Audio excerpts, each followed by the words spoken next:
Welcome to General. Sorry, I'm just getting some feedback about recordings.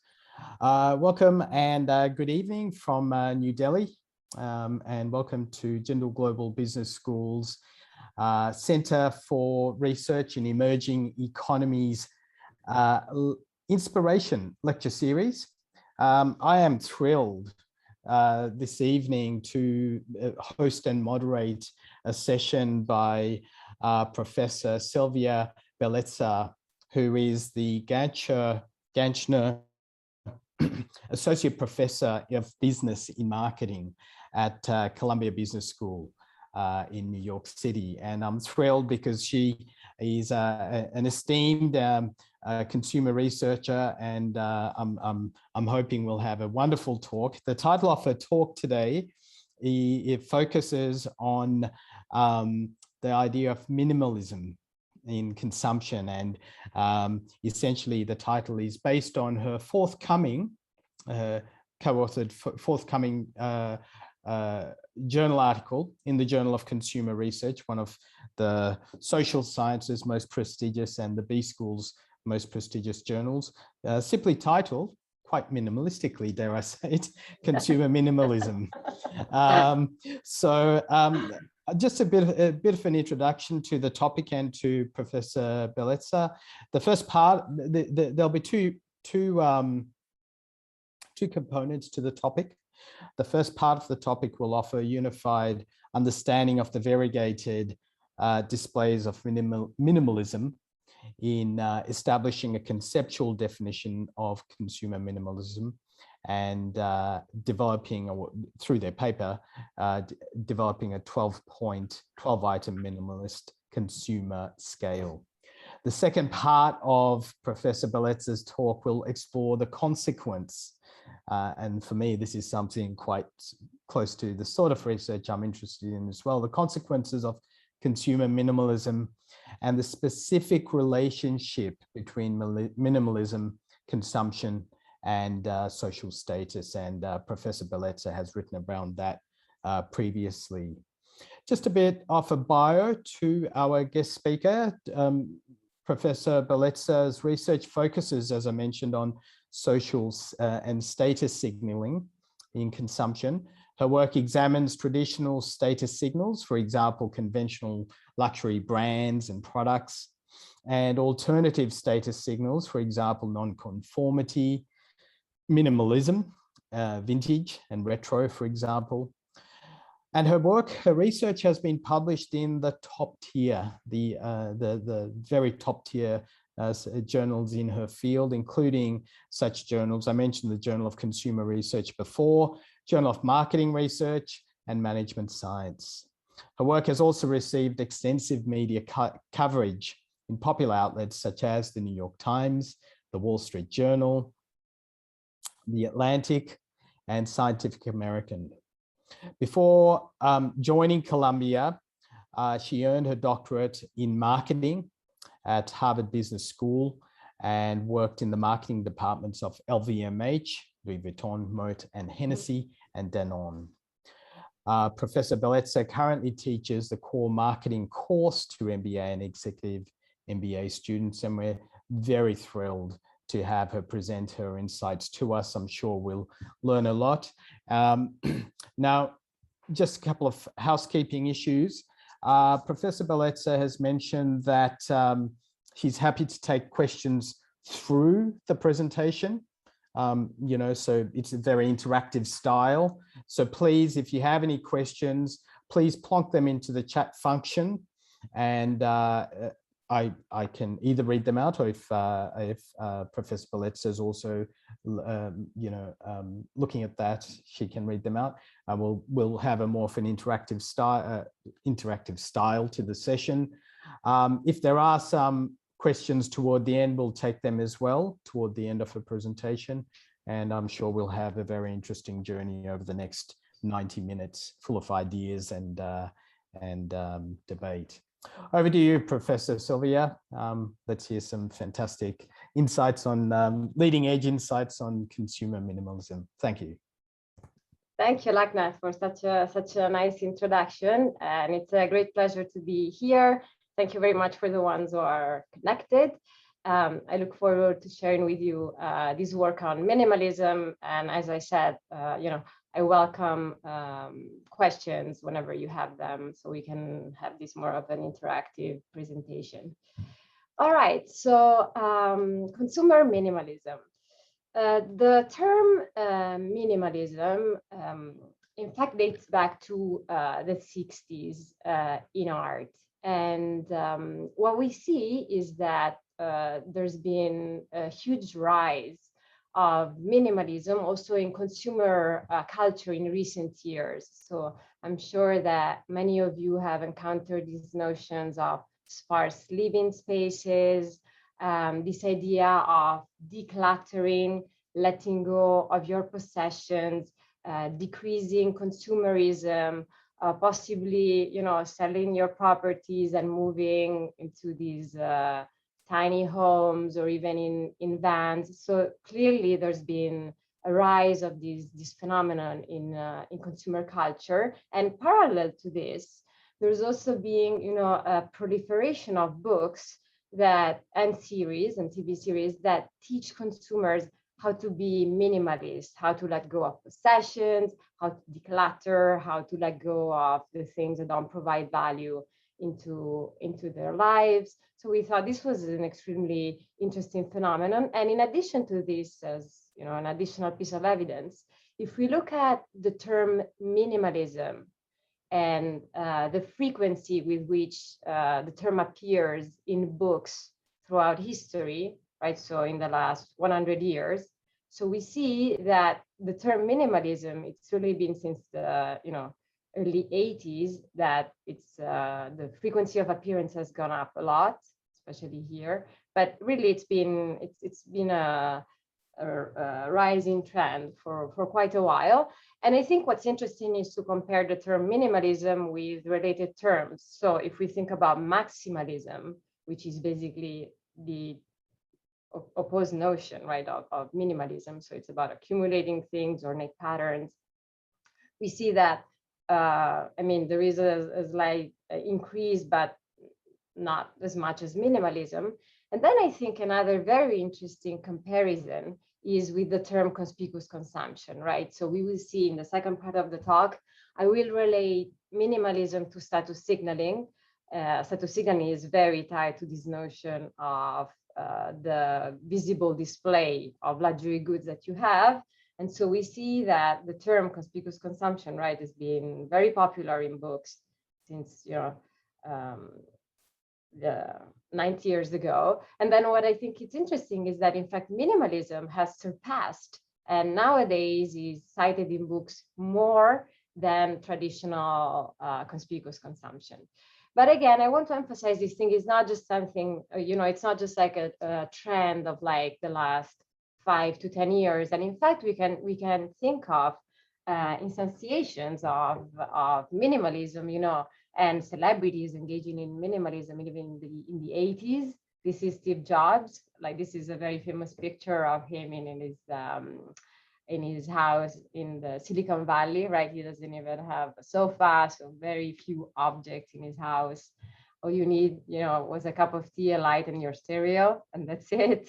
Or similarly, if we think about the song Imagine, right? And this is in the 70s. So John Lennon, even in the video, is singing Imagine No Possession, and he's with Yoko Ono in this extremely minimalist environment. Everything is white, no furniture. So really the point that I want to make here is that certainly minimalism is booming right now in consumer culture, but it's been with us for a while. And so we became interested in this topic, and we really started investigating and are investigating still now 3 aspects of like minimalism. First of all, even though there is a lot of talk about minimalism, we had a feeling that there wasn't a clear definition about what minimalism is in consumer culture. So the very first question that we tried to answer is, what is consumer minimalism exactly? How can we define it? Secondly, once we have understood how we can define this phenomenon, how can we measure it? how can we assess the extent to which certain consumers are low or high on minimalism? And then third, what are the consequences of being a minimalist? So when you engage in minimalism, what do other people think of you? What are the inferences that they make? So these are the three questions that we will try to answer today. So let's start with the first one. What is consumer minimalism exactly? So this wasn't an easy question to answer, especially because, as I've mentioned before, there are many different instantiations of minimalism. A lot of people call themselves minimalism, but when we look at their consumption patterns, they're different. And so it was challenging to kind of try to manage to come up with a definition that is general enough so that it can capture all these different instantiations of minimalism. So what did we do? We approached these from a qualitative and a quantitative standpoint. So first, we took like a very deep dive into the phenomenon. So we started reading a lot of books, a lot of these books that I mentioned on minimalism. We watched some of these movies and TV shows, like Minimalism, Tidying Up with Marie Kondo, for example. We joined some Facebook groups, and we read some Facebook groups on minimalism, and we read some blogs on minimalism, how to be a minimalist. And then we also went, for example, to some exhibitions about minimalism and maximalism. And so we coded the dresses to see what were the recurring features of dresses that are called minimalist versus maximalist. So this is just to give you a sense. So we gathered together all of these qualitative data. And then we also coupled it with two studies in which they were a bit more quantitative, in that there were some surveys in which we asked people who see themselves as minimalists, so people who we recruited in the Facebook groups on minimalism, but also lay consumers, so like maybe people like you and I that perhaps don't belong to these groups. And what we asked these people was to give us a definition of minimalism, whether they thought of themselves as minimalists or not. If yes, why yes? If not, why not? We gave them a list of items and we asked them whether they thought that they were representative of minimalism or not. So slightly more structured approach to trying to understand minimalism in the eyes of both the ones who see themselves as minimalists and lay consumers. And so then we put together, right, these big sources of data, and we applied grounded theory methods, basically, to try to come up with what were the key dimensions of minimalism. So these that I've just described is the data collection step. Then we basically coded the material, right, both the quantitative and the qualitative material, and we identified roughly 200 so-called open codes. These are conceptual categories that reflect what you see in the data. Then the idea is that from the open coding step, you move to selective coding, in that with these 200 open codes, we cluster them into 16 higher order concepts. And then the idea is that when you arrive to theoretical coding, you're really trying to capture what are the key dimensions of the phenomenon you're trying to describe. And then out of these 12 selective codes, then we really identified 3 that were core to minimalism, where the other ones to us were more either consequences of the phenomenon or antecedents. Okay, so basically this is the process that we apply. So let me tell you about what we think are the 3 key core dimensions of minimalism that we identified through this process. So the first one, for sure, this is a very recurring theme, centers around the idea of the number of possessions, and specifically the fact that you want to have few possessions, few material things in your life. So it's this idea of acquiring and owning few things, constantly seeking to reduce the number of material things you own. And so I want to stress here, it's not only trying to acquire less, it's also about letting go of some of the things you have, right? So it's this dual idea. The objective of having few possessions can be achieved by lowering how much you buy, and also letting go of some of the things you have.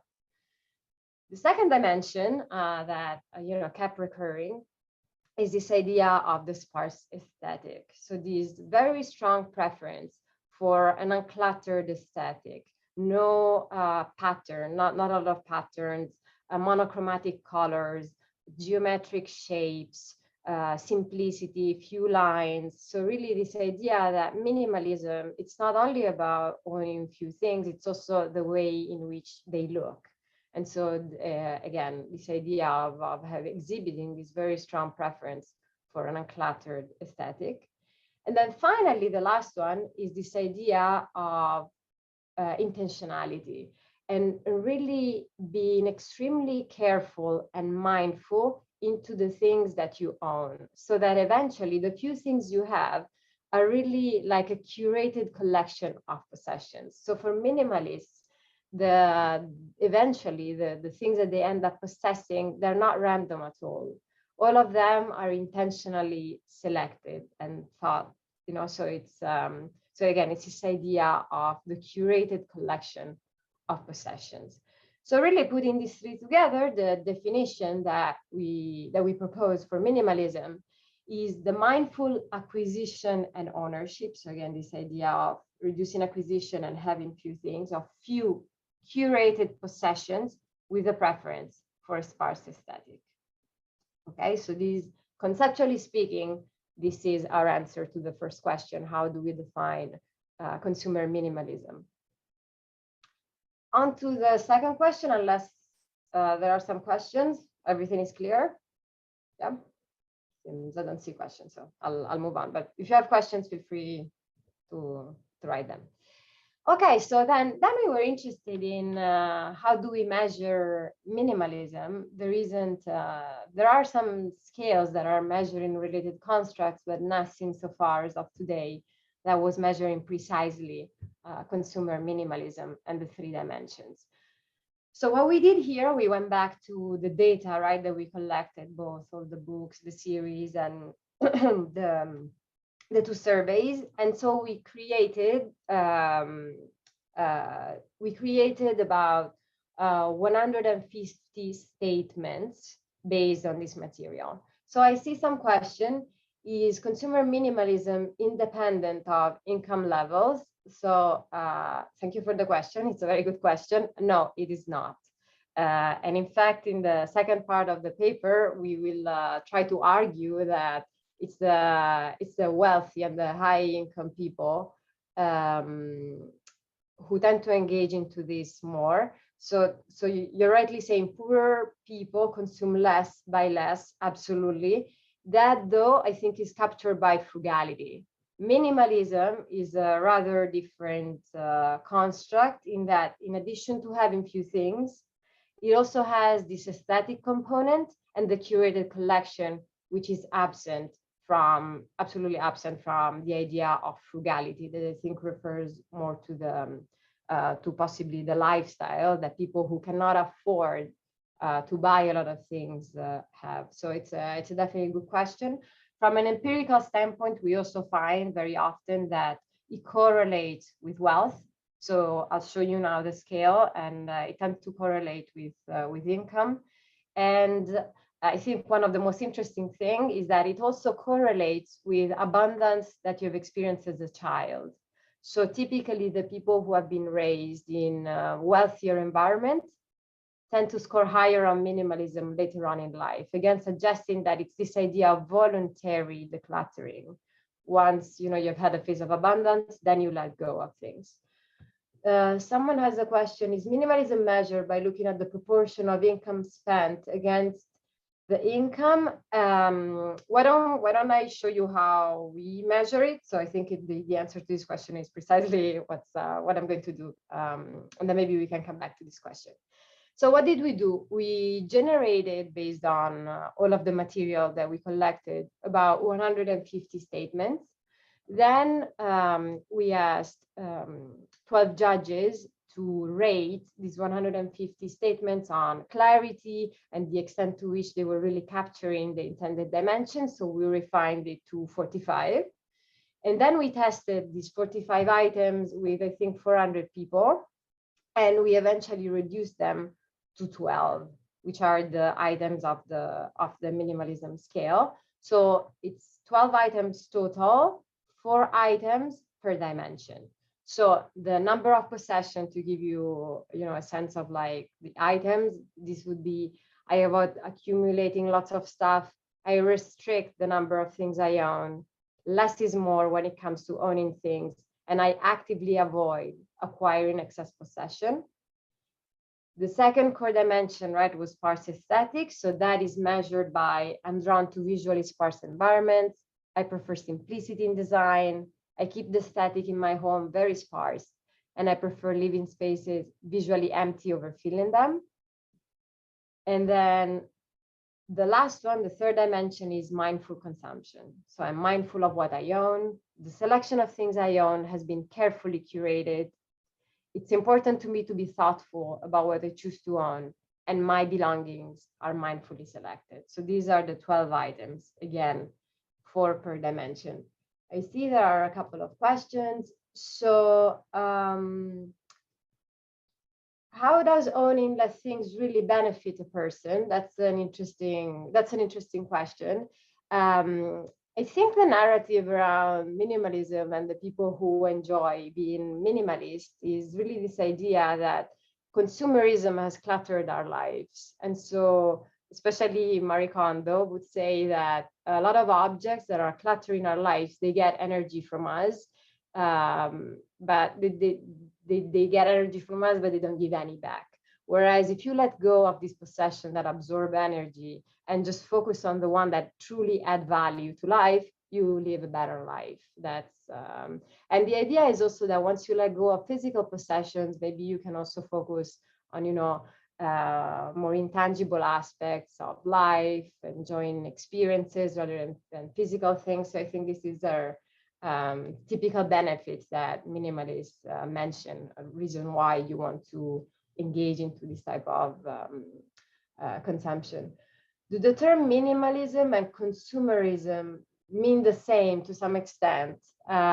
This is an interesting thought. And there are some critics of minimalism who say that even, for example, Marie Kondo, at the end of the day, is trying to sell you items to put your house, to make your house in order. And so there are a lot of contradictions into minimalism. And some of the people who declutter constantly, sure, they let go of things, but they're also buying and letting go, buying and letting go. So that sounds a lot like consumerism. So it is true that I think we can also think about some dark sides of minimalism, and some of them as a paradox tend to, we can think of them overlapping to some extent to consumerism. And then another question, is there any cultural inclination leading to consumers adopting minimalism, and is it prominent with developed versus developing countries? I think this is a very interesting question. So far, we have focused on the US, and we haven't examined the different cultural angle, but I think it's a very potential. It's a very potential way to further extend this research, and it's also possible that perhaps in some culture the different emphasis, right, that you put on the 3-dimension changes. Maybe in some countries the aesthetic is more prominent, in some others maybe it's the number of possessions, some other is the collection of things. So we haven't done research on that yet, but I think it's an extremely interesting question. Another question is asking, I want to say everyone have their own reason to be drawn to minimalism. For example, simplistic living. Can minimalism be interconnected to OCD or obsessive compulsive disorder? Yeah, this is it's an interesting question, and we do have now, when we get to looking at how the scale behaves vis-a-vis additional constructs, we have one scale that is about hoarding. And so these are the people who cannot let go of things. So it's that also can be disorder. So in a sense, we looked at these scales. We see that there is a connection, but it's not too strong. So I must say. So another question, isn't making minimalism public or known to others just another form of conspicuous consumption? Yeah, that's what I will try to argue with the third question. So we can get back to this one. Maybe I'll keep on, otherwise, like that, what do you think? Maybe I'll keep on with the slides, and then maybe we can go back to some of the questions. Otherwise, yeah, sure. I think that might be many questions in a row. That might be best. I don't want to lose the attention. Maybe I'll go back to these ones, but keep them coming. They're very interesting, and for some of them, I have more of an answer. Some of them, we're still like thinking about them. All right, so then we arrived to these 12 items, and then what we had to do, of course, is to validate the scale, looking at the the typical steps that you have to do in order to validate a measure. So I selected a few studies that I want to show you that I think are the most funny ones, the most engaging ones. But just so you know, of course, we do all the checks for internal validity and reliability, making sure that the scale hangs well together. We also verify the three-dimensional structure of the scales through exploratory factor analysis and then confirmatory factor analysis. And then what we also do, extremely important when you want to develop a new scale, is look at how your scale correlates positively or negatively with existing constructs that are very plausibly related to the one that you're trying to establish. So we actually test in a variety of samples our scale vis-a-vis related constructs, such as frugality, which came up before, but also other ones. So this is, for example, one of these studies. So here we have the minimalist consumer scale, the 12 items and the 3 dimensions with 4 items each. And then here we selected a few scales that we plausibly thought that they should be related to minimalism, either positively or negatively. So for example, we thought that for sure frugality, voluntary simplicity, green consumer value, the extent to which people value being sustainable, the tendency to buy more experiences rather than material objects. We all thought that these would be positively related to minimalism. And so in fact, you see here, they all have positive relationship and none of them is too strong, suggesting that the constructs overlap, but they're not the same. And then we were interested in seeing product retention. So this is the scale I was mentioning before. These are people who have a difficulty in letting go of their own possession. So they tend to accumulate a lot of things. Materialism. So we thought specifically these 2 scales would correlate negatively with minimalism, and indeed that's what we find. In fact, so materialism is the one who has the strongest negative correlation. And then we were also interested in seeing whether minimalism maybe is just like a trend. And so if so, it should correlate with fashion orientation and distinction. And we find that in this case, there's no correlation, suggesting that it doesn't seem to be something that only the trendy consumers are after. Okay, then, so these demonstrate convergent and discriminant validity. And then we also, of course, want to see whether the measure is stable through time. So we did these in 2 ways. So we tested we gave the scale to the same people 1 week apart. And then we did the same thing, but then 7 weeks apart. And so we wanted to see the reliability through time of the scales, and every time the correlation between the 2 measurements is quite good. These are on 0.9, so it's pretty good. Then this is an interesting test, the known group's validity. If we are right that minimalism, consumer minimalism, is indeed measuring minimalism, we should see that people who consider themselves minimalist should score higher on the scale than people who are, who are not into minimalism as much. So what we did, was going on Facebook. And so we recruited about 100 Facebook users, and then some of these consumers were belonging to minimalist groups, like just minimalism, efficient minimalism, and some other ones, this is the control group, they were belonging to, we try to select neutral groups. So people who are into books and readings, so book of the month, book recommendations. Then we give the scale to these groups of people.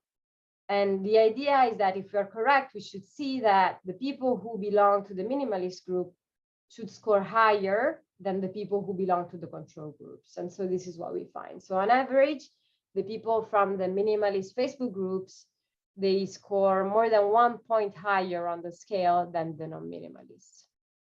Okay. And then the last series of studies, which are the ones I like the most, is about predictive validity. So now here we wanted to look at the consequences in terms of consumption of the scale. So maybe I can take a couple of questions. Let me see. What softwares did you use for both qualitative and quantitative data analysis? So I use SPSS, that's the IBM software, but I mean, there are many packages that you can use, but I like SPSS. What does consumer minimalism mean for businesses? Like fewer people buying fewer products would be bad for a business if it would result in less revenue generated, right? So can we assume on the face of it that consumer minimalism seems like a threat to e-commerce brands, for example? Yes and no, in the sense that, first of all, unfortunately, like I was mentioning before, there are a ton of companies that are positioning themselves as minimalist and basically selling things that are positioned as minimalism. So there is a very flourishing business behind minimalism that's about selling things. You could argue it's a bit incongruent with what minimalists should do, but that's a fact. The other one, I think, an interesting thing for brands is that you can really think about using this scale for segmentation purposes. And so, for example, seeing whether your audience is, how do they score on minimalism? Do they call themselves minimalism? If they call themselves minimalism, the users of your brand, are they more interested in the aesthetic component, the curated collection, the quantity of things?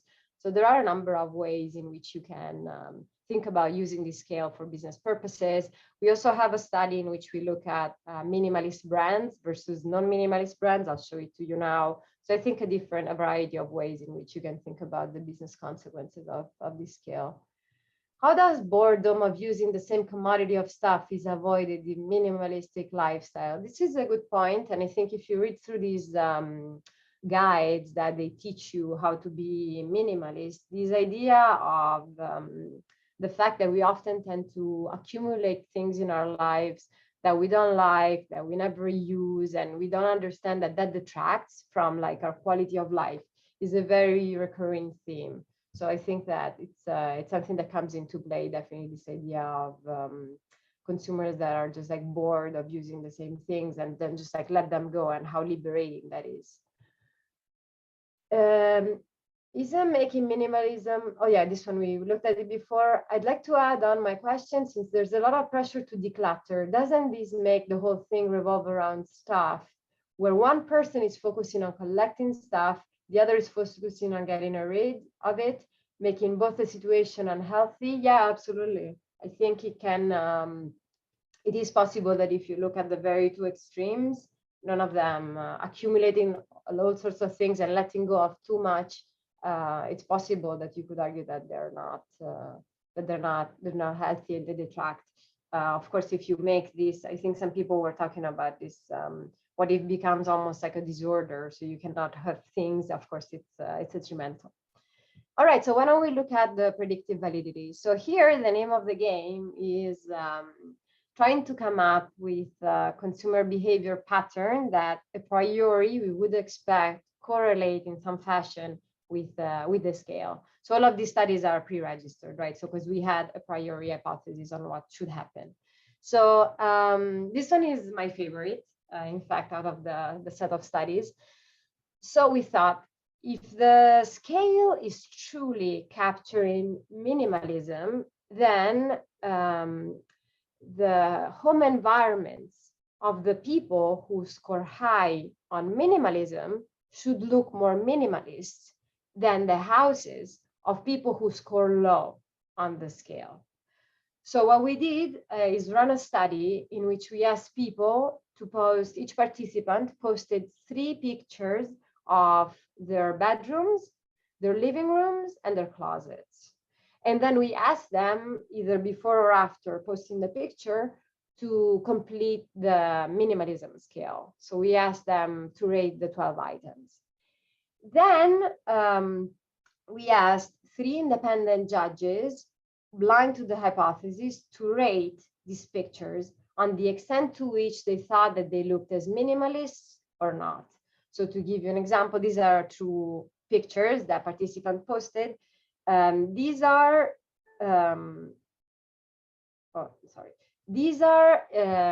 pictures that the 3 judges thought they would score low on minimalism. So there was agreement among them. And then here, these are images posted by participants that the 3 judges thought they would score high on minimalism. Then the question is, do the ratings of the judges correlate with the minimalism scores of the owners of the house? And so what we find is that, yes, they do. So if you actually run a regression in which you have the scores of the minimalist consumer scale as the independent variable, is the dependent variable the judges, so the extent to which these have the judges' ratings, so the extent to which these look more or less minimalist, you find that there is indeed a positive and significant correlation. So the people who score high on minimalism, on average, tend to have houses that appear as more minimalist to others. Okay, so this is the bottom line. So I really like this study because it's using, stimuli that we get from consumers. Then another study that we wanted to run is this one. I have this paper in which we are looking at sustainability and the preferences for quantity versus quality. So the idea is that if we are correct and minimalism is indeed capturing this wanting to own less things, we should see that people who score high on minimalism, they should be the type that tends to prefer quality over quantity. So this study is incentive compatible. So we told people that we were holding a raffle, which we did, in which for $80, when randomly drawn participant, we receive $80 to spend on sweaters from one of the 2 following brands. If you were to win the raffle, which would you prefer? Would you prefer to spend $80 on one high-end sweater or $80 on 4 mid-range sweaters, right? So in each costing $20. We randomized, the models. We also had male models, so all of that is randomized. And then what we find, which is consistent with the other paper I mentioned, is that the majority of people tend to prefer quantity over quality.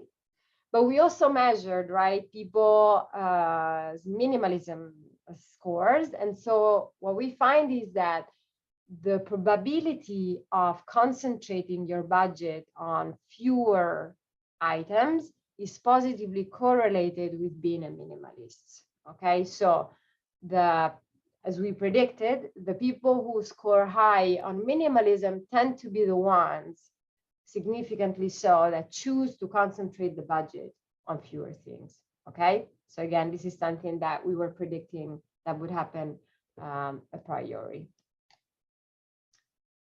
Then another study, again, this one kind of gets this idea of some marketing implications looking at brands. In this case, again, it's another incentive compatible study in which we told people that they would receive, one of them would receive $25 gift card to a brand of their choosing. And the idea is that they had to choose a priori the set of brands where they wanted to spend the $25. So we gave them 2 sets of brands that we randomized in order, and we pre-tested so that one set of brands are brands that are not associated with minimalism in the US, like Anthropologie, Urban Outfitters, or Columbia Sportswear. And then the second set of brands are brands that are pre-tested to be associated with minimalism. So like Muji, Everlane, and Patagonia. And also the price point of the 2 sets is comparable. And then we find that the majority of people prefer the set of brands that are not associated with minimalism. But then what we're interested in is, does the choice of one of the 2 sets correlate with how minimalist people are? And so our prediction is that people who score high on minimalism should be more prone to choosing the minimalist brand. And so this is what we find. So people who tend to score high, they tend to choose, as we would predict, more minimalist brands. Okay. And then the last 2 studies, again, this is on trying to predict behavior based on the scale. If we're correct, we should also see that minimalists, they don't like to receive stuff for free. So for example, this is a scenario study in which we told respondents, imagine that, you chose this internet provider and, you can receive up to 3 things for free, or you can decide not to have any of them. So how many would you want to receive? And then if we are correct, we should see that people who score high on minimalism, they let go of free things, like they prefer not to have them. And so this is what we find. So higher scores on our scale were negatively associated with the number of free items that they would like to receive. And then the final study on predictive validity, we asked people to look at different room environments. So we gave them 4 sets of images. And as you can see, they vary significantly. All of these images are pre-tested on the extent to which they appear to be more minimalists, like for example, this living room, or less minimalists. More minimalists, less minimalists, like the closet. More minimalists, less minimalists. And then we ask them how much they like these different room environments. And then, of course, again, we measure minimalism before or after they engage in the task. And as we predicted, what we find is that if we look at the preferences for the minimalist environments, so these 4 ones, you can see that they're clearly positively correlated with consumer minimalism. So the higher you score on minimalism, the more you like the minimalist environments, okay? Which again is a proof of validity of the scale. Okay, maybe let me get some questions. Is minimalism correlated with environmental concerns? Yes, it is. As we saw, it was one of the scales that we collected. It's called the Green Consumer Value. It's positively correlated. If I recall well, it's around 0.2. So it's positive and significant, but it's not really strong.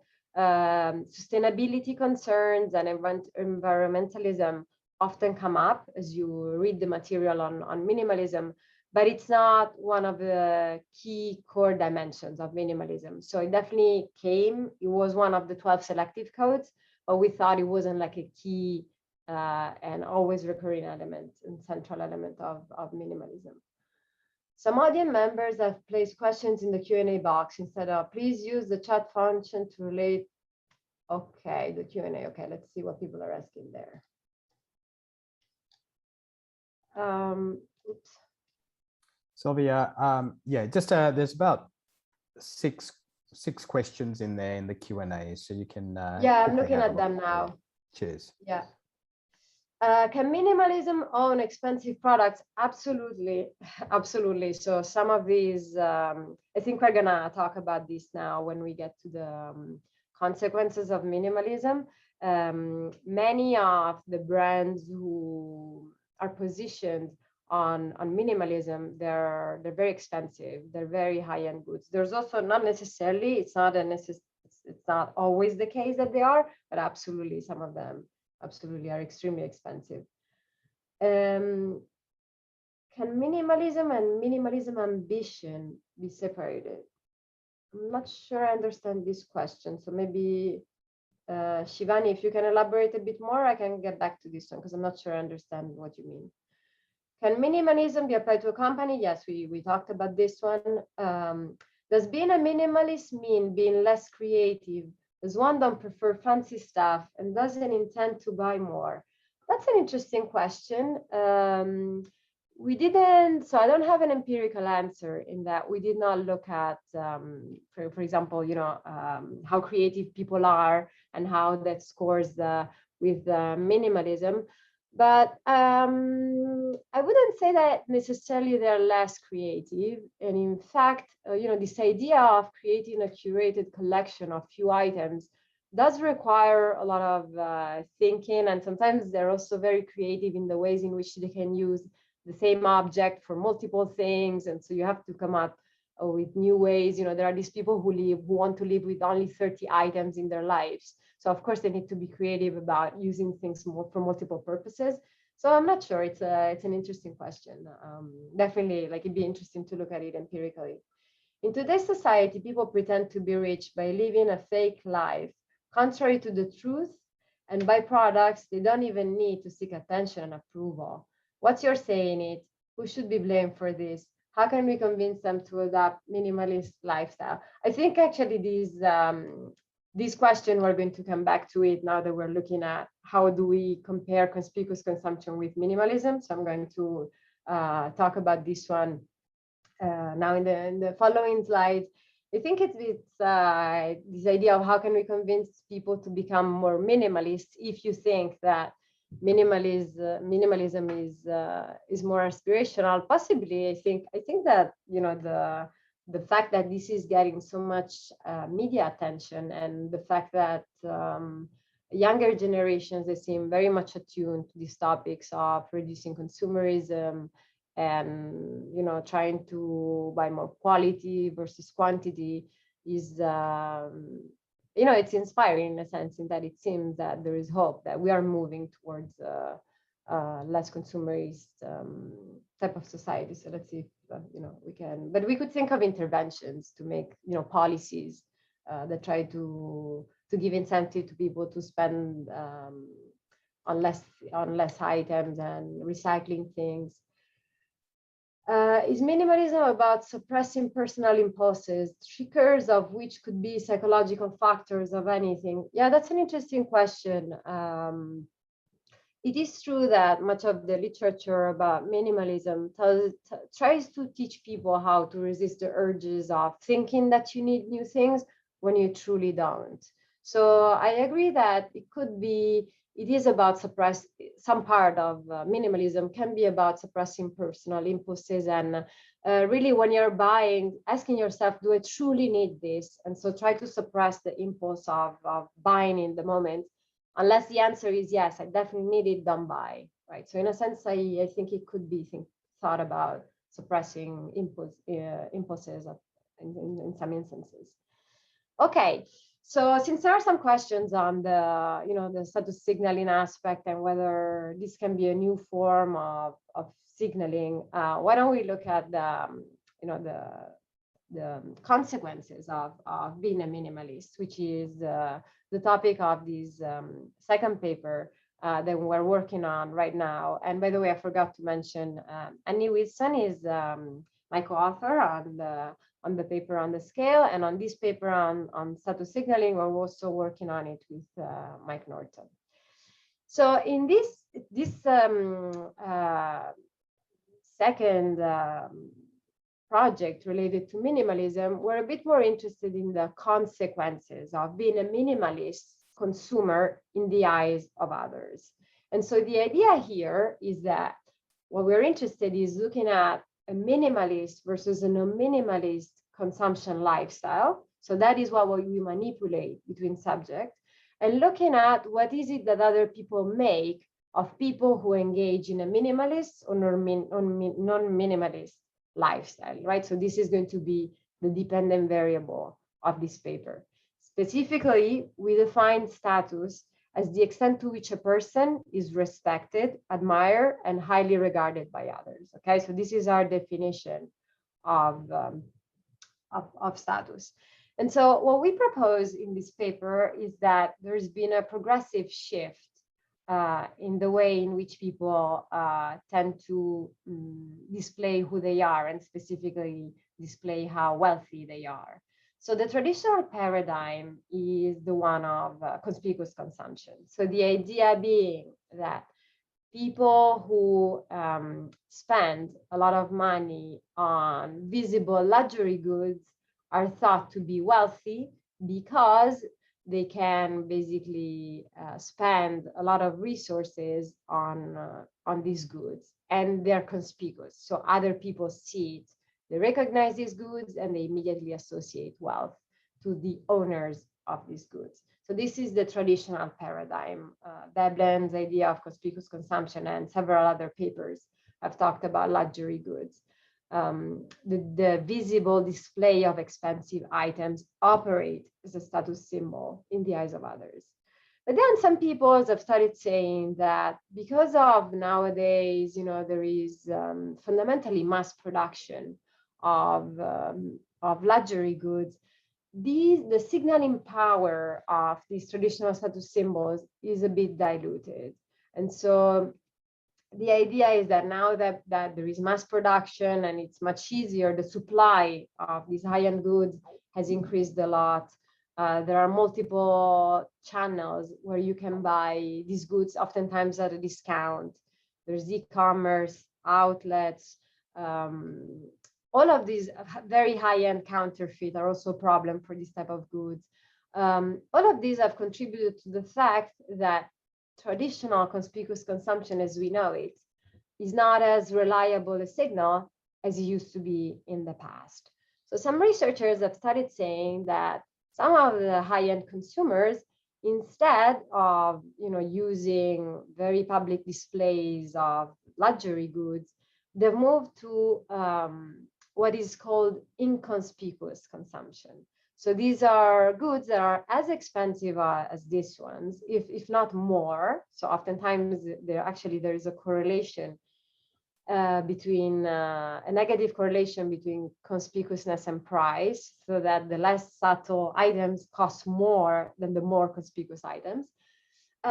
So these papers have started arguing that because these goods have become a bit too mainstream, some high-end consumers have moved to more sophisticated high-end goods that are always by luxury brands. They're always very expensive, but unless you know it, you would not recognize them. And so the idea is that by engaging in this type of inconspicuous consumption, you're sending signals to people in the known, right? So these are people who can decode this type of high-end goods and really make the correct inference.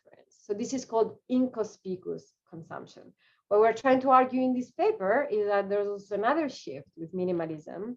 And the idea is that even this type of goods, in any case, are becoming mainstream in the sense that they're more accessible. There is a proliferation, again, similar to this one, of points of sales where you can buy these items. They're mass produced as much. So what we try to say in this paper is that there is another step here that is basically conspicuous non-consumption. So this is the idea of basically conspicuously engaging in non-consumption. And the idea here is that, okay, so why could it be that we think that people who let go of possession, people who choose this curated collection of items that have such a sparse aesthetic, why would we think of them as high status? We think that the process in this case has to do with self-concept clarity. So the idea is that for a consumer to let go of things, they really need to know who they are. And the idea is that this concept of who they are is also stable through time. So in other words, what we propose is that minimalists are seen as higher in status because we think of them as higher in self-concept clarity. Self-concept clarity reflects the extent to which a person has a clear understanding of who they are, and this sense is consistent throughout time. It doesn't change from day to day. And so what we like about this explanation is that, like I said before, there are many different instantiations of minimalism. People who live in a van, people who live in the tiny home, the high-end minimalist fashionista, the CEOs who wear the same high-end item every day, the consumer who just wants to declutter. So what we think is that basically the idea, even if the manifestation of being a minimalist is different throughout all of this example, all of these people, they know who they are, they know what they want, they disengage from consumption, and this does not change from day to day. So we think it's a mechanism that allows us to capture, right, all of these different instantiations of minimalism.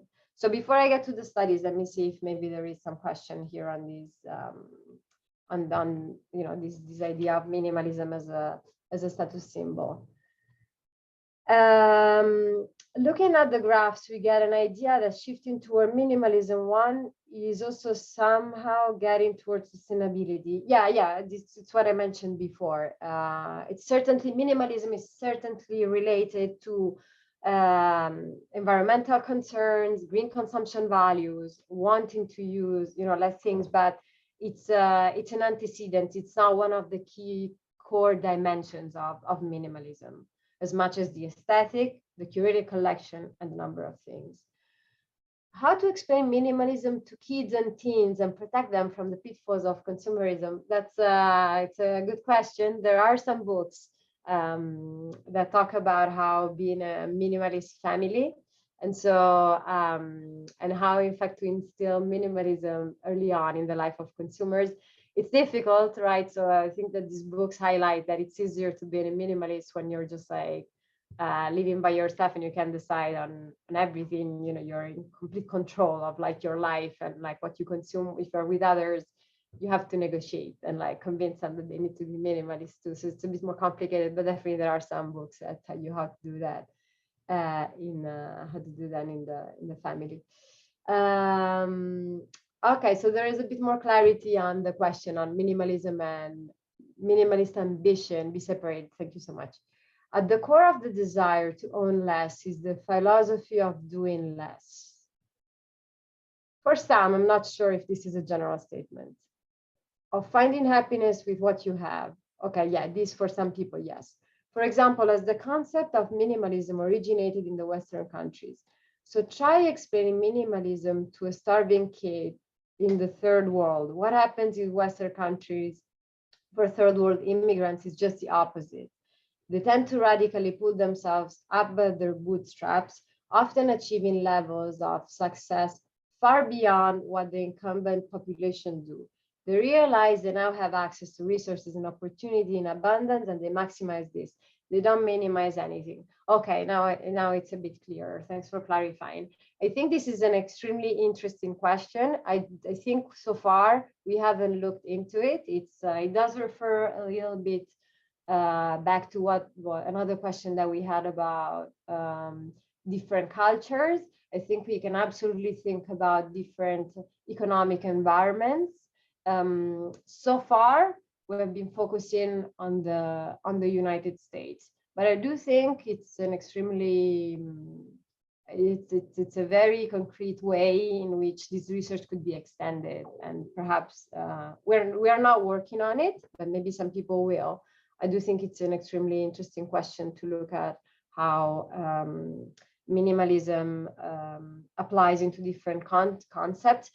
What I will say is that for minimalism to start operating as a status symbol, you need to have had these two phases to happen. So the conspicuous consumption and the inconspicuous consumption.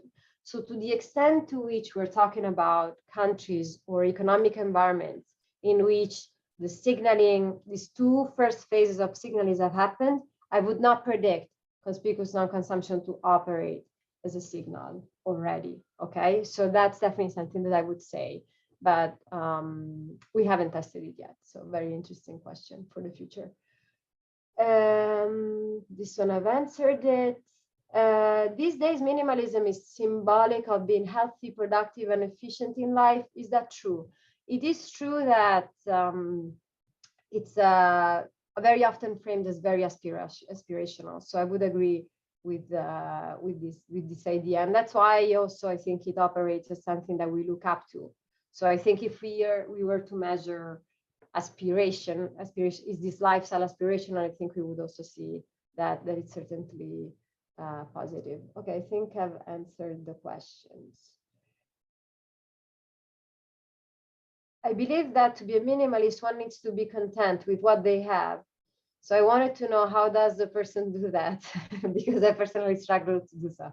Yeah, it's a good point. Yeah, it's difficult to be a minimalist. It's difficult to let go of things. I think, frankly, this refers to why we think highly of people who manage to be minimalist in their life. And I think it does. Content speaks to this idea of perceived self-concept clarity, that like you need to know who you are and to let go of things, and that does need to be pretty stable. So I do agree. I personally don't know exactly how do we become high on this. I wish I were higher on that dimension too. It's a good question. All right, so let's look at maybe some of the empirics, right, related to this idea of the consequences. So the paradigm right now that we have into these studies is basically manipulating the lifestyle of a target consumer, describing this person as either minimalist or not, and then we look at the inferences that people do. So an example of how we do this is telling people, imagine that you're reading a blog called Inside Out Design. This blog is by an interior designer who interviews homeowners and writes about their homes and personalities. And then we tell them on the next page, you're going to read an excerpt from a post on Inside Out Design. And after that, we will ask you to evaluate the person. And then we manipulate between subject, whether they read about Alex, and Alex is described as a minimalist. So for example, Alex's home can be described as minimalist. And as you can see here, we manipulate the 3 dimensions, right? The rooms are decorated simply with few colors and uncomplicated designs. This is getting at the aesthetics. Alex's aesthetic definitely says less is more. So again, on the aesthetic. Alex also owns very few possessions and says that he prefers to reduce his belongings. So you see here is the quantity of things. Of his possession, Alex says, I'm very mindful about what I own and choose to acquire. I feel that my things should be a curated selection of possessions. So you see how here we describe minimalism precisely as we defined it in the previous paper. And then in the non-minimalist condition is basically, again, describing Alex's home, but now the home is maximalist. The rooms are decorated ornately with many colors and complicated designs. Alex's aesthetic says more is more. Alex owns many things. And basically, he just, it's a person that buys whenever he wants to buy. Okay, so you see here how we're basically trying to compare these 2 different minimalist versus non-minimalist lifestyle. And then the questions we have, consistent with our definition of status, we ask them whether they think that this person is admired, respected, or high status. And then importantly, we're also interested in seeing, do we get the like minimalist score higher on anything we ask, or maybe it's really specific to status inferences, and if we measure other inferences, the pattern of results is not identical for everything.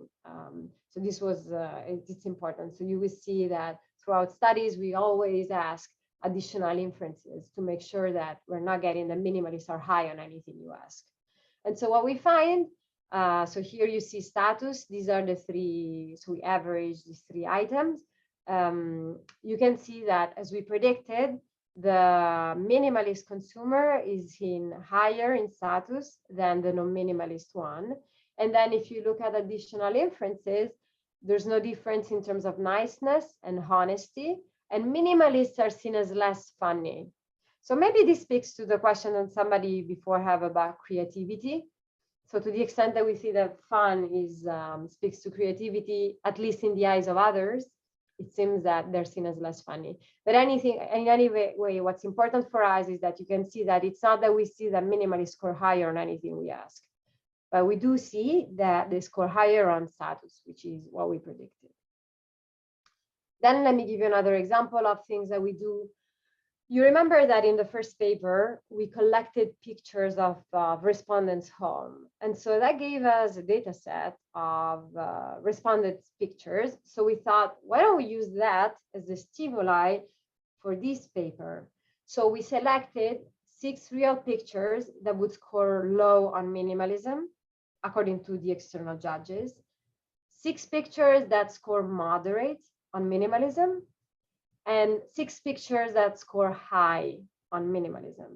And then we asked other people to rate these 18 pictures on whether they thought that the owner of these apartments were high in status or not. Okay, so you see we're using the stimuli that we collected for the scale. Here we use them as input, and then we ask people to judge them. So we hypothesize that people whose homes are high in minimalism will be seen as higher in status as compared to the owners of the home environments that tend to score low on minimalism.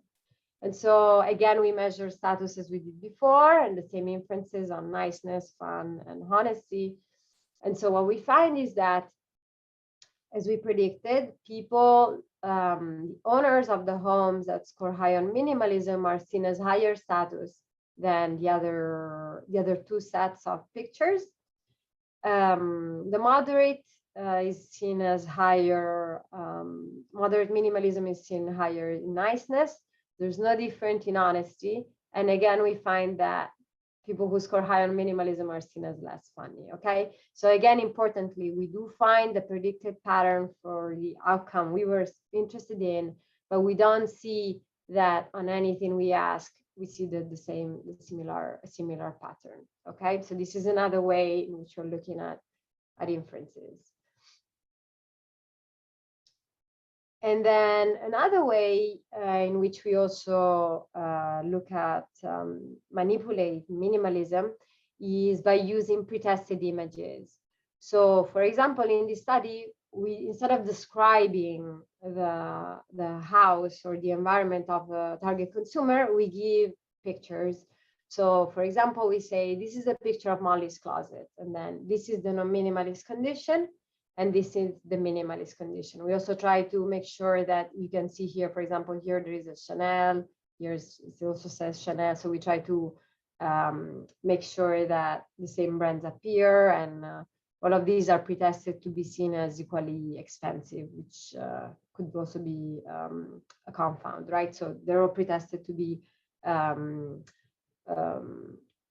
that this image is scoring high on minimalist, and it's also seen as expensive as this one. And then we ask people again to rate Molly on, how admired is she, how respected is she, and other inferences. In this case, I think we also collect other ones like fashionable.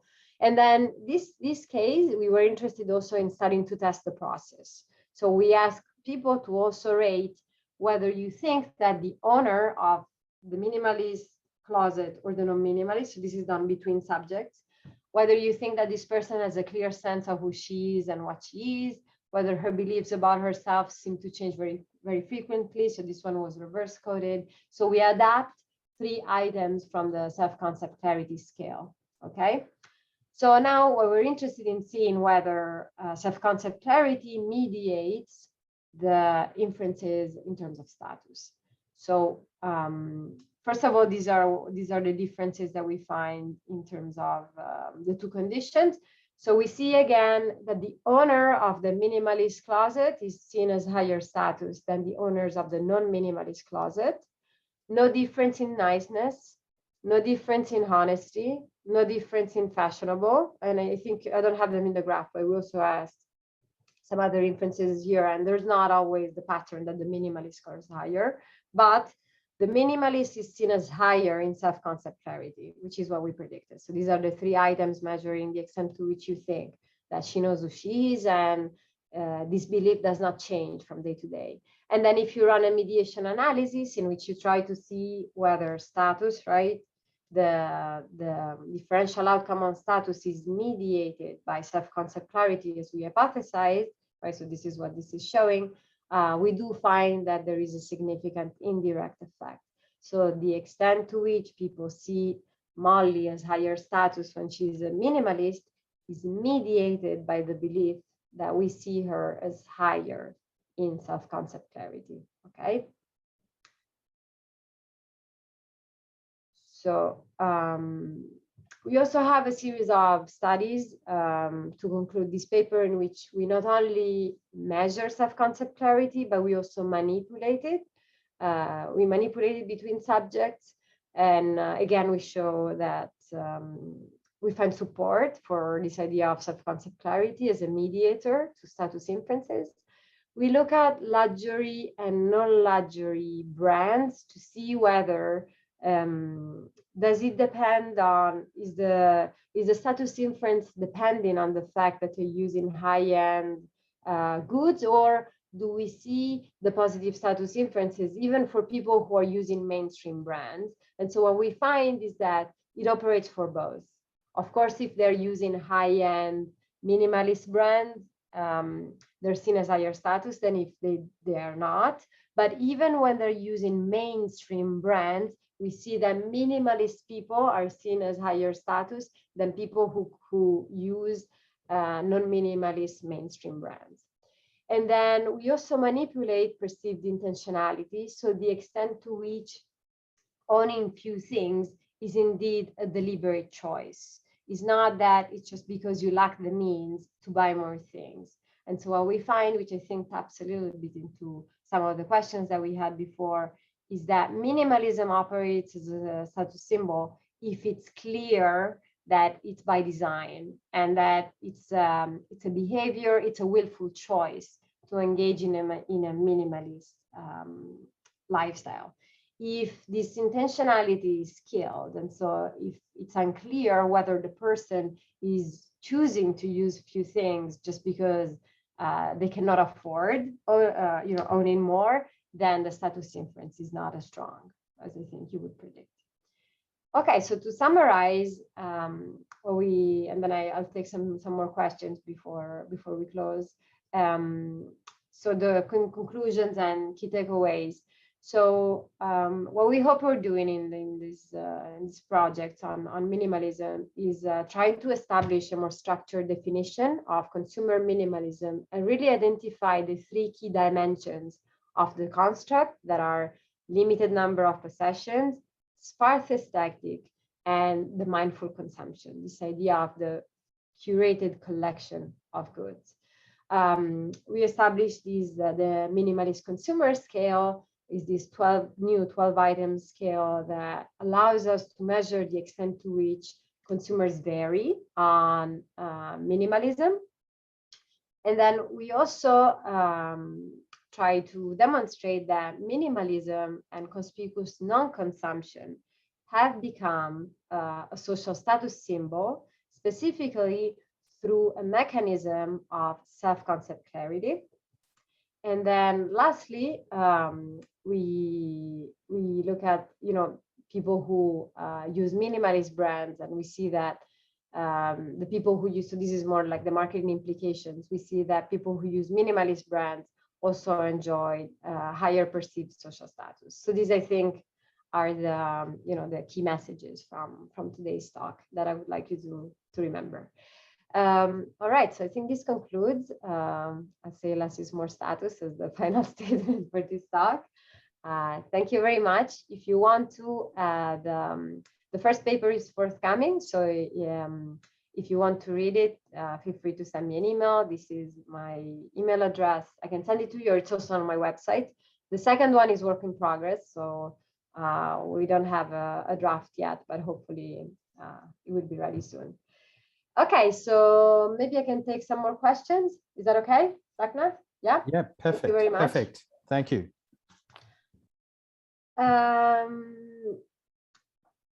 Okay, inequality in distribution of resources in society, which rose with the emergence of consumerism, can minimalism help in reducing it? That's a extremely interesting and big question. I would hope so. I think it's an open question. I think, like we mentioned before, it's certainly the case that minimalism has positive externalities for the environment, for educating people to using things for longer, possibly higher quality things instead of continuously buying low quality items and substituting them. So to the extent to which we think that those consumption behaviors have positive spillovers, even in terms of like society, I do think that there is some good if more of us engage into this type of consumption lifestyle. So I'm personally hopeful. Looking minimalism in a very broad way, is it simple to say that minimalists are happier, less stress and no worries? This is a very good question. I don't remember if we ever measured happiness when developing the scale. I don't think we did. So I don't have an answer on average happiness levels of minimalists, even though that would be a very interesting thing to look at. But what is for sure, and as you've seen probably now on these slides, is that when we're looking at inferences that we make about others, it is true that minimalists seem to be happier. So when we're looking at the inferences of minimalists, they seem to be happier than people who engage in the more lavish consumption lifestyle. But I think it'd be interesting to look at the consumers themselves. So that's a good one. How does consumer minimalism affect rural markets? Will the revenue generation be equal? Again, we're going back to this question of looking at different economic environments, which so far we haven't. So I think this is a very interesting question and potentially something that we could do in the future. Although minimalism is aimed at giving less value to possessions, but owning less things not make you end up being more attached to them. Yeah, this is a very good point in that it is true that especially for those consumers who decide, to only own 40 things in their lives, they imbue the few objects they have with a lot of emotions and value. So it is possible that for some of them, for some people, it is really truly about detaching from anything. But I agree that for some minimalists, it is possible that to the very few things that they eventually decide to keep in their lives, they really love them and they're extremely attached to them. Is there a relationship between minimalism and self-control, self-regulation? Yeah, I think, I don't remember if I eventually made it to the paper, but we do find a positive correlation between self-control and self-regulation, which I think is what you would predict a priori, because like we said before, not buying things when you may want to buy them does entail some form of resistance and being capable of regulating yourself. Is there a relationship between minimalism and possession attachment? Yeah, this kind of relates to this idea of maybe you own a few things, but you're really attached to them. I don't think we looked at it, but it would be interesting. And yeah, it's interesting. Maybe there is I don't know, maybe there's no relationship. Maybe it's negative, same as with materialism. So I think it's an open empirical question. So let me see some of the other. Is minimalism harmful for GDP or of economy or not? We haven't looked at it. I think it would be interesting to look at, you could think of like running a massive study in which you have, representative samples from all over the world, and then you look at correlation with GDP. And then see if there is a relationship, and if so, whether it's positive or negative. I don't want to make predictions because I could see it working in different ways. Again, I think these are extremely interesting questions. For now, I think this research program we're looking really at, we looked so far establishing the 12 items measure and looking at the signaling consequences, but there are so many different, options and directions in which this could be taken, which I think are very fruitful directions. As a result of the COVID-19 pandemic, consumers' views about luxury and discretionary things has been altered, with an emphasis on sustainability, necessary commodities, and brand CSR responsibilities. Could it be said that the pandemic has increased consumer interest in minimalism? Yes, I think this is correct. And it's also true that with a lot of people having to spend a lot of time at home, we have seen an increase into the people decluttering and cleaning up their spaces, since they had to spend more time at home. And so, for example, there's been a huge spike into donations of goods to like recycling or charity, precisely because people are letting go of possessions that they have at home that they aren't using. On the other hand, some people have been talking about revenge spending due to COVID, and the fact that given that people were spending less on travels and experiences, they spent more than you'd expect on buying goods. So I think even this one is an interesting open question, and seeing the effect of COVID on minimalism.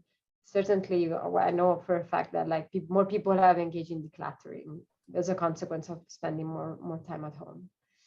I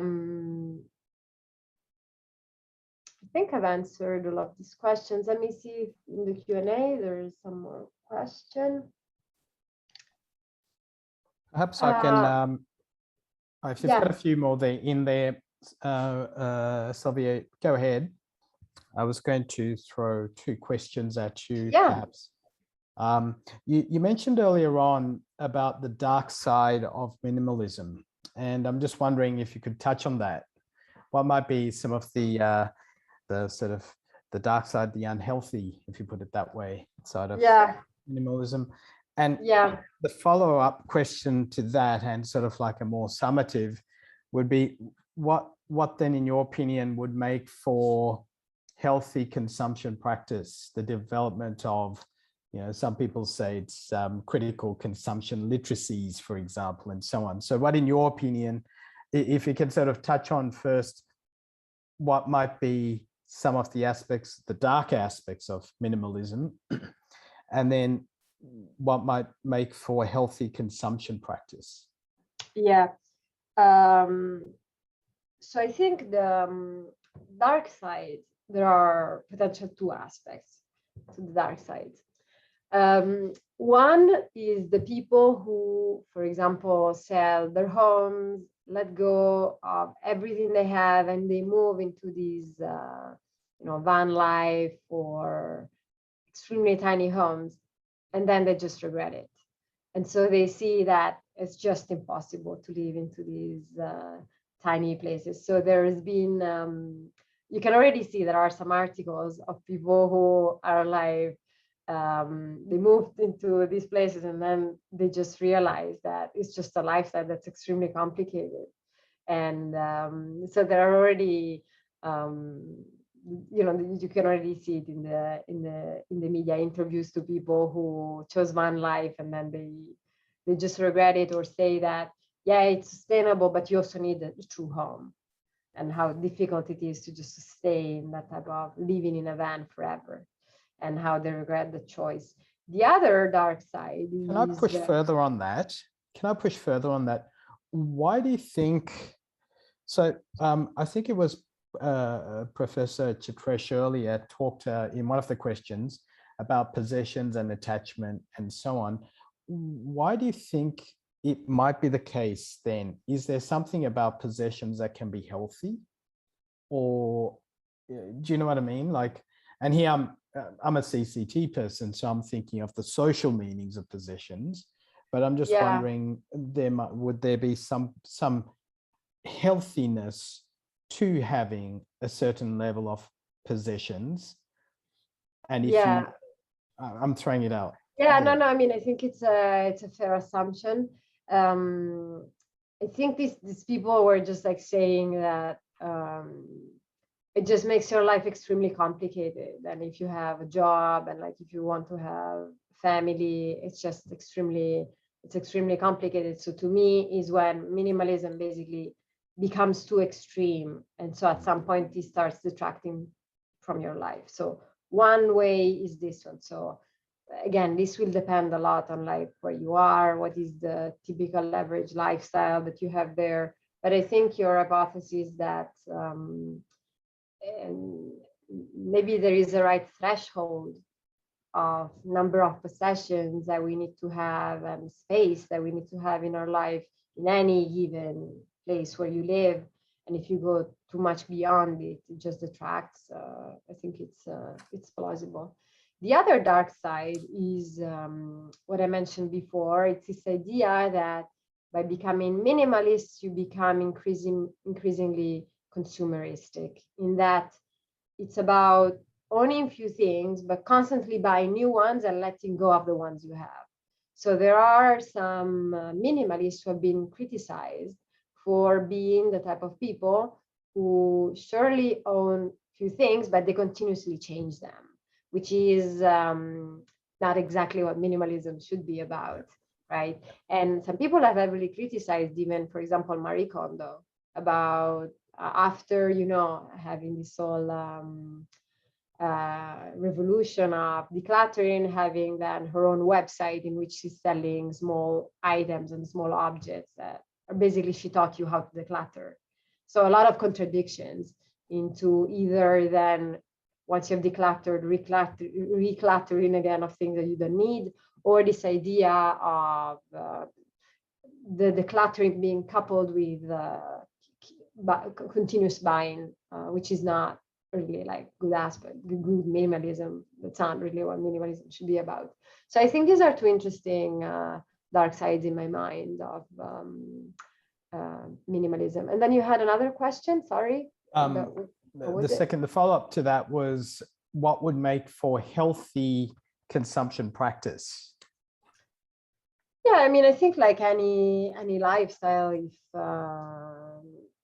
it's about a balance. And so if you take it too much to the extreme, or if you make minimalism as consumerism, that's it's not the healthy equilibrium. I frankly do think that these are more exceptions. I think more minimalists, the minimalist consumers, as I've seen, I think they're closer to an aspirational model of consuming less, consuming better, buying few things that last longer, letting go of things and recycling them very often. So it's not just like throwing them away, giving a second life to things you just don't want yourself, and maybe someone else can benefit from. So I'm hopeful in a sense. I do think it's a healthy lifestyle. It's great that it's becoming aspirational and people think highly of it even. And so hopefully more people will engage in it.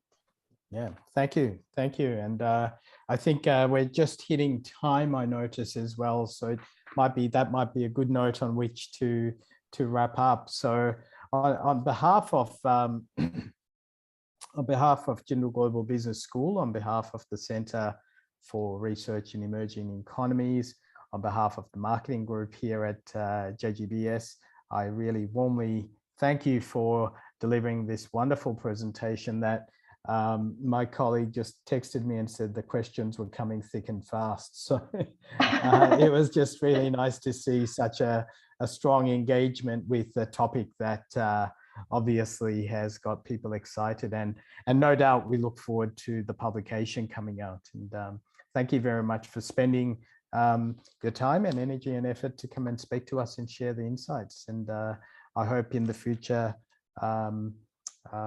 we can connect as well at the B School. So thank you very much. It was wonderful. Thank you very much to you for inviting me. It's always a pleasure to share more work. And thank you very much for all these questions. Very good and very interesting ones. All the best. Thank you so much. Have a good evening there. Yeah, you too. Yes. Thank you. Thank you again to the audience as well, and the participants for fielding your questions. Fantastic. And stay tuned for the next couple of exciting seminars by Jindal Global Business School. Thank you all. good night and good Bye. morning. Thanks again. Thank you. Bye-bye. Bye. Nice to meet you.